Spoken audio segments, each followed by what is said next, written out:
Setelah Ditian jatuh dalam kondisi sekarat, pasca melakukan baku hantam melawan Yu Hao dan diserang secara brutal oleh aliansi kerajaan Ryu yang dipimpin oleh Zhong Liwu. Zhong Liwu pun yang merasa tak puas melihat Ditian menghilang dari Lan, tanpa dari kelihatannya sosoknya kabur dalam kondisi sekaratnya, segera memerintahkan para anggota inti sektenya untuk mengikutinya melakukan pengejaran pada Ditian, sebab ia tahu Kang Naga itu kali ini terluka sangat parah. Dan seharusnya beliau melakukan pelarian ke wilayah hutan besar Bintang Do, sehingga membuatnya pun dengan cepat bangkit dari tempatnya saat ia memimpin sekelompok tuan jiwa jahat sekte roh sucinya untuk mengejar Ditian ke wilayah hutan besar Bintang Do. Ya, meskipun ia tahu dengan kemampuan kelompoknya, bahkan jika ke-12 dari mereka bersatu untuk melakukan penyerangan, itu masih tak mungkin bahwa mereka dapat membahayakan Ditian. Tapi mereka tak hanya menggunakan kekuatan mereka sendiri untuk mengeroyoknya sebelumnya, melainkan mereka juga meminjam kemampuan balas dendam dari puluhan ribu roh pembalasan saat Zhong Liwu telah membakar roh-roh ini ke tombak merah yang telah menusuk Ditian sebelumnya, dan itu mampu menyegel semua ruang di sekitarnya dalam sekejap mata serta memberikan pukulan berat baginya. Dengan meskipun tombak itu tak dapat menembus tubuh Ditian sepenuhnya, nyatanya sebagian darinya telah berhasil menembus tubuhnya dan melepaskan dendam yang menakutkan ke dalam dirinya, memungkinkan pembalasan yang menakutkan itu akan mendatangkan malapetaka di dalam tubuhnya sampai itu sepenuhnya menyuramkannya. Sehingga inilah sebabnya mengapa Zhong Liwu sangat ingin memburunya, dikarenakan ia tahu jika kelompoknya benar-benar dapat menjatuhkan Ditian, dipastikan sekte roh sucinya akan benar-benar menjadi tak terkalahkan, maupun itu juga akan membuatnya mengambil alih kedudukan Ditian sebagai individu terkuat, ter-OP, terhebat di dunia penuh tipu-tipu ini. Oleh karenanya, setelah berakhirnya baku hantam dan menyaksikan adegan kaburnya Ditian yang dikejar kelompok Zhong Liwu, Yu Hao, Penatua Suan, dan yang lainnya pun akhirnya bisa menghela napas lega, sebab mereka tahu Dewa Binatang Roh Ditian akhirnya pergi menghilang dari wilayah akademi, serta sosoknya mungkin tak akan mengancam Yu Hao lagi untuk saat ini. Sebelum kemudian Penatua Suan pun segera muncul di samping Yu Hao dan mendukung tubuhnya yang kali ini tampak sedikit lemah pasca baku hantam melawan Ditian dengan lengannya, ketika ia mengerahkan kekuatan jiwanya serta membawanya kembali ke wilayah kota Shrek. Diikuti Yan Soje dan yang lainnya bergegas mengikuti di belakang dengan raut wajah heran, dikarenakan mereka tahu pertempuran yang baru saja terjadi memiliki begitu banyak kebrutalan terkesan sangat mengerikan, dan pada saat yang sama itu memungkinkan mereka untuk menyaksikan kemampuan menakutkan dari kerajaan Ryu, mengingat bahkan Ditian saja tak bisa menang atas sejumlah alat jiwa penyerangan yang terkait dengan kekuatan yang dimilikinya. Maupun selain itu, kerajaan Ryu juga mendapat dukungan dari sekte roh suci. Dengan si sekte itu dapat melukai Dewa Binatang Roh sekaligus memaksanya untuk kabur, memungkinkan itu mengakibatkan semua orang dari Akademi Shrek belum menemukan waktu untuk merayakan keberhasilan penerobosan dari Yu Hao sebelum mereka sekali lagi diliputi oleh ketakutan yang sedikit menghancurkan moral, sehingga setelah mengajak Yu Hao pergi ke wilayah kota Shrek, Penatua Suan pun secara langsung segera membawanya kembali ke pavilion Dewa Laut. Dan ketika mereka datang di hadapan sebuah pohon emas, Yu Hao pun berlutut di depannya sembari melontarkan serangkaian doa menyebutkan tentang rasa terima kasihnya pada gurunya yang telah membantunya dalam melakukan terobosan kultivasi sebelumnya, dan akhirnya juga membuatnya menuntaskan inti jiwa keduanya. Dengan ini pun membuatnya berjanji pada gurunya itu agar dapat yakin bahwa dirinya pasti akan melakukan yang terbaik untuk mempertahankan wilayah kota Shrek maupun menghentikan kerajaan Ryu dari tindakan brutalnya untuk menghancurkan akademi mereka. Menyebabkan Penatua Suan pun yang berdiri di samping melihatnya perlahan berbalik dan menyembunyikan wajahnya darinya di balik sedikit kesedihan yang ditunjukkannya, dikarenakan beliau secara alami tahu bahwa penatuamu kemungkinan tak akan dapat mendengar suara yang dilontarkan Yu Hao lagi, sehingga itu sama saja merupakan sebuah tindakan anomali terkesan dungu. Dengan setelah melihat Yu Hao memberi hormat kepada pohon emas dan berdiri kembali ke pavilion Dewa Laut bersamanya, Penatua Suan pun secara penisyirin menanyakan padanya mengenai gerangan kondisinya, mengingat meskipun ia tahu mereka sama-sama memiliki dua inti jiwa, nyatanya metode kultivasi Yu Hao kali ini sama sekali berbeda dari miliknya. maupun bahkan ia juga tak dapat menggunakan kekuatan jiwanya untuk melihat kondisi tubuhnya.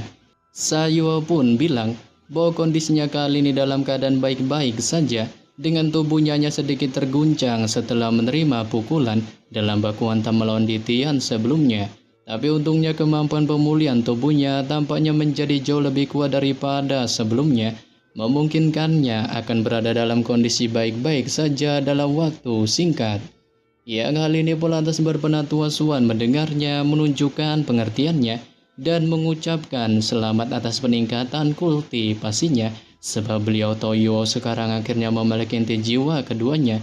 Dengan itu adalah inti jiwa kedua yang terbentuk dari teknik pelengkap Yin Yang, sehingga empuannya pun percaya bahwa pemuda dungu ini kemungkinan dapat melampauinya dalam waktu singkat, sekaligus menjadikannya guru jiwa nomor 1 di akademi yang mungkin memiliki kemampuan untuk menentang Dewa Binatang Roh, dikarenakan Ditian pasti akan datang lagi untuk mencari masalah setelah merasakan bahwa ia akan membuat terobosan. Saat untungnya mereka berhasil mengatasi serangannya sebelumnya, dan ia juga percaya bahwa Ditian kali ini mungkin juga berada dalam situasi yang sulit, didasari atas dirinya yang baru saja melihat sekelompok master jiwa jahat menuju ke arah wilayah hutan besar Bintang Do untuk memburunya, yang kali ini tampaknya menderita luka serius, dengan para penguasa jiwa jahat itu tak tahu apa yang sedang mereka hadapi, dan mereka pasti gila bahkan berpikir tentang memburu Dewa Binatang. Mengingat wilayah hutan besar Bintang Do tak hanya memiliki sosok Ditian saja, melainkan tempat itu juga merupakan rumah bagi binatang roh lainnya seperti dewa beruang dan banyak binatang jiwa kuat lainnya, memungkinkan para tuan jiwa jahat itu mungkin akan mendapatkan kesialan besar ketika mereka sampai di sana. Menyebabkan Yuo pun yang mendengarnya juga membenarkannya, sebab ia merasa yakin para binatang roh di sana dapat bertahan melawan para tuan jiwa jahat itu, didasari atas kekuatan hebat yang dapat mereka peroleh sangat besar saat mereka pasti telah menyerap jiwa para prajurit yang terbantai oleh energi badas yang dilepaskan dalam pertempurannya dengan Ditian sebelumnya. Dan itulah sebabnya mereka bisa melukai sosoknya, sehingga dengan kekuatan yang mereka miliki sekarang, mereka dipastikan akan setara dengan beberapa dolo terkuat, serta ini mungkin membuat mereka meremehkan sejauh mana cedera yang kali ini telah dialami oleh Dewa Binatang Roh Ditian. Bahkan ia juga tahu serangan yang diluncurkan para tuan roh jiwa jahat sebelumnya berisikan kemampuan yang sangat kuat. Dengan itu berisi pembalasan puluhan ribu roh pembalas dan memiliki kekuatan penghancur yang luar binasa. Tapi penting juga untuk dicatat bahwa Ditian juga memiliki inti jiwa keseimbangan Yin Yang, memungkinkan dengan inti jiwa ini akan sulit baginya untuk mempertahankan luka berat di tubuhnya.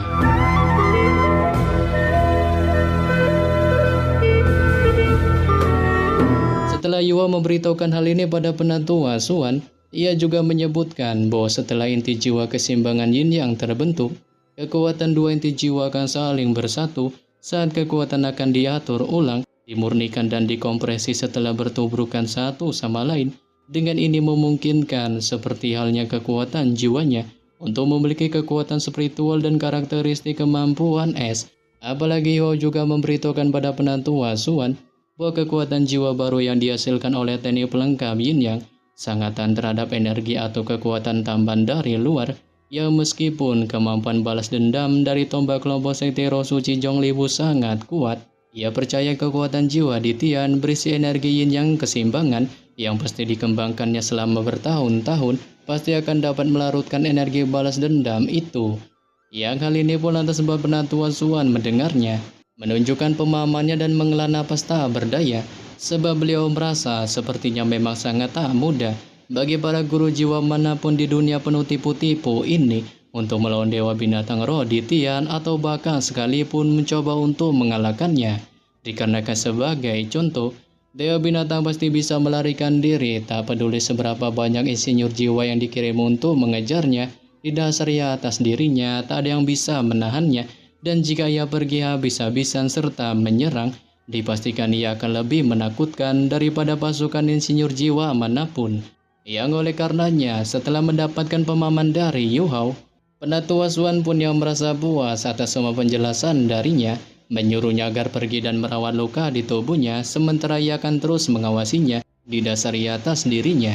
yang harus menyimbangkan kekuatannya sekarang pasca ia membuat terobosan sebelumnya. Dan ia juga menyarankan Yu Hao agar mengundang Wutong untuk hadir di TKP-nya dikarenakan ia merasa mereka berdua mungkin bisa melawan Di Tian jika mereka kali ini terhubung bersama. Tapi di sini Yu Hao pun segera menyangkalnya, dikarenakan ia takut sekarang mungkin ada masalah dengan perpaduan jiwanya dengan Wutong setelah terobosannya.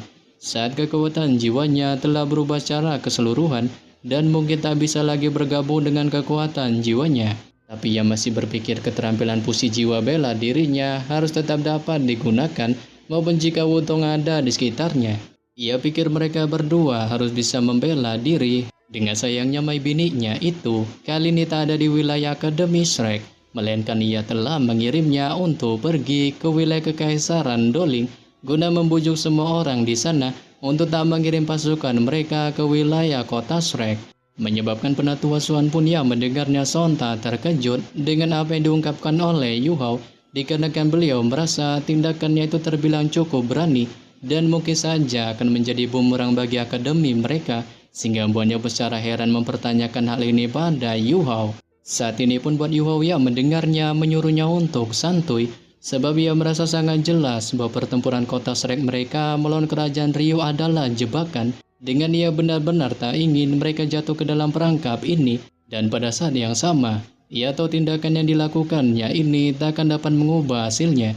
Mengingat Kekaisaran Doling dan Kekaisaran Bintang Luo tak akan dapat melewatkan kesempatan ini untuk bekerja sama dengan mereka untuk mengalahkan kerajaan Ryu. Tapi ia juga merasa dilema jika dua kekaisaran itu benar-benar datang dan membantu mereka. Dirinya takut kekaisaran mereka yang malah akan menjadi target penyerangan kerajaan Ryu. Ya meskipun ia tahu tindakannya ini sangat berani, nyatanya ia dapat mengatakan bahwa apa yang disarankannya sangat mungkin benar, sehingga setelah memberitahukan hal ini, Yu Hao pun meminta izin kepada penatua Suan untuk mengunjungi kamp militer kerajaan Ryu didasari atas dirinya yang ingin bertemu oleh permaisuri dewa perang, siapa lagi kalau bukan Joji. Dikarenakan ia merasa sangat heran dan tak percaya, hatinya masih dipenuhi ketakutan bahkan sampai saat ini karena ia takut kehilangan sosok Yu Hao maupun juga takut pada bayangan keterampilan jiwa ke-9 Wutong yang kali ini sepertinya telah ditarik, memungkinkannya akan kehilangan kesadarannya. Sebab bayangan itu telah menekan semua yang ada di sekitarnya ketika itu muncul. Saat itu lebih mudah dijelaskan untuk roh karena mereka berada dalam bentuk spiritualnya dan kekuatan asli mereka sudah lama hilang. Namun untungnya tak berselang lama, Wutong pun pelan telah membuka kembali matanya sekarang di balik lapisan cahaya kemasan bersinar di matanya. Saat ia juga segera berteriak memanggil nama Yu Hao dan berlari ke arahnya untuk memeluknya, sembari melepaskan jiwa bela dirinya untuk memeriksanya, menemukan bahwa cincin jiwanya yang ke-9 telah berubah menjadi abu-abu tanpa kehilangan auranya. Dengan ketika Wutong masih melakukan tindakannya ini, sang putri laut dan putrinya pun meninggalkan permukaan laut untuk terbang menuju ke arah TKP Yu Hao dan Wutong. Di balik permusuhan yang ditunjukkan, keduanya benar-benar hilang sekarang, serta yang tersisa hanyalah ekspresi penyesalan. Dan ketika tiba di sana, mereka pun segera membungkuk padanya dengan penuh hormat, sembari menyampaikan permintaan maaf pada mereka yang disebutnya sebagai utusan Dewa Laut atas perilaku barbar mereka sebelumnya. Saat Wutong pun yang mendengarnya menunjukkan sedikit amarahnya, dia merasa gedek atas tindakan keduanya yang berusaha sekarang melontarkan permohonan maafnya. Pasca sebelumnya terus menunjukkan permusuhan terhadap mereka, serta mencurigai mereka menyimpan niatan buruk. Yang bahkan permaisuri salju juga menunjukkan hal yang sama, dengan menyebutkan bahwa sudah terlambat bagi mereka untuk melontarkan permohonan maafnya, dan kemudian mengajak Wutong untuk bergegas pergi melupakan keduanya, sebab ia merasa jika dirinya belum melepaskan kemampuan Dewa Lautnya dalam pertarungan sebelumnya, kemungkinan besar mereka akan mokat dan menjadi santapan semua ikan di lautan. Tapi di sini sang putri laut pun terus menunjukkan mode melasnya, dengan memohon pada permaisuri salju agar memberi mereka kesempatan didasari atas putri keduanya yang akan mokat karena semua salahnya, dan jika mereka bisa menyelamatkan putrinya itu, ia berjanji akan setuju dengan harga berapapun atas balas budi yang mereka berikan. Diikuti putri pertamanya di sampingnya mulai menangis terseduh-seduh di saat yang sama, sembari membungkuk menunjukkan sikap penuh penghormatan. Saat ini pun permaisuri salju yang melihatnya menunjukkan rasa kasihannya, dengan cara tak berdaya menyuruh Wutong untuk memutuskan masalah ini, menyebabkan Wutong pun hanya bisa memilih untuk membantunya dan menyuruh sang putri laut agar membawa mereka ke TKP putri keduanya, sehingga buat sang putri laut pun yang merasa gembira mendengarnya. Segera membawa Wutong dan Yuho bergegas menuju ke TKP kediamannya, dengan ia segera memunculkan cahaya biru dari tangannya untuk menyelimuti keduanya, dan itu langsung berubah menjadi gelembung udara biru yang sangat besar sebelum tenggelam ke dalam lautan saat ketika dalam perjalanan. Tak ada sedikit pun rintangan saat gelembung itu membawa mereka lebih dalam ke lautan, dan mereka tak bisa merasakan sedikit pun tekanan di bawah air, memungkinkan mereka secara santuy bisa bernapas di bawah warna air lautan menjadi gelap, serta mereka hanya bisa melihat sejumlah benda di sekitar mereka dengan cahaya yang bersinar samar dari gelembung udara biru.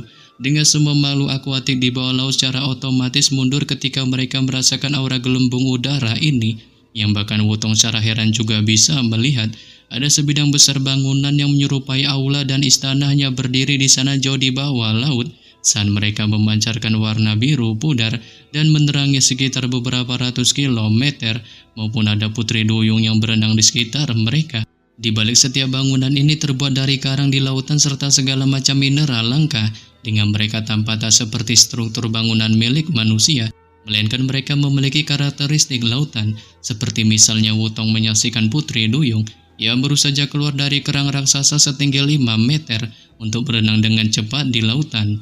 Apalagi ketika melihat sosok sang putri laut dan putrinya kembali, semua putri duyung yang berenang di sekitarnya pun berhenti, dan mereka segera menundukkan kepalanya seraya menunjukkan rasa hormatnya. Saat ini pun sang putri laut melihatnya, hanya melambaikan tangannya, dan baru saat itulah para putri duyung itu berenang sekali lagi untuk masing-masing membubarkan diri, dengan mereka tak berani mendekat, dan hanya mereka yang sangat beranilah yang akan menatap dengan penuh syirin pada sosok Yuho dan Wutong di gelembung udara, di balik kebingungan maupun sebagian besar menunjukkan mode permusuhan, sebelum kemudian sang putri laut pun memutuskan untuk mengendalikan gelembung udara melayang ke area aula yang sepenuhnya terbuat dari karang, dan bangunan ini juga merupakan yang terbesar di dunia bawah laut ini. Saat gelembung itu secara bertahap tumbuh lebih kecil ketika dua putri duyung muncul dari dalam, serta mereka meninggalkan dua gelembung memanjang yang menutupi tubuh Yuho dan Wutong, memungkinkan keduanya bisa bernapas sendiri dengan gelembung-gelembung ini di sekitarnya, maupun mereka tak akan merasakan tekanan air laut di sekitar mereka. Dengan kemudian sang putri laut pun menggunakan kesadarannya untuk menyampaikan pesan dan memberi isyarat kepada mereka pada saat yang sama sebelum bergegas pergi untuk memimpin jalan memasuki istana karang yang sangat besar. Saat ini memiliki ketinggian puluhan meter dan lebarnya lebih dari ratusan meter. Tampak bangunan dengan skala seperti itu jarang terlihat bahkan di dunia manusia, dan istana ini memancarkan gelombang kekuatan jiwa yang padat, serta bangunan itu sendiri memiliki kemampuan penyerangan maupun pertahanan tertentu, hingga seberapa dalam istana ini berada di bawah laut, memungkinkan tak ada keraguan tentang keamanannya. Apalagi permaisuri salju kali ini masih mengendalikan tubuh Yuho ketika masuk ke dalam istana.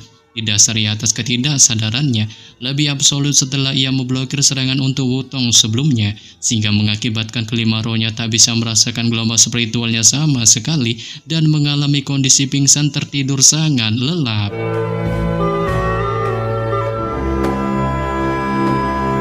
Setelah sang putri laut dan putri pertamanya membawa kelompok Yuho sampai ke daerah terdalam istana, mereka pun berhenti ketika mereka tiba di ruangan putih bersih yang seluruhnya dibangun dari karang.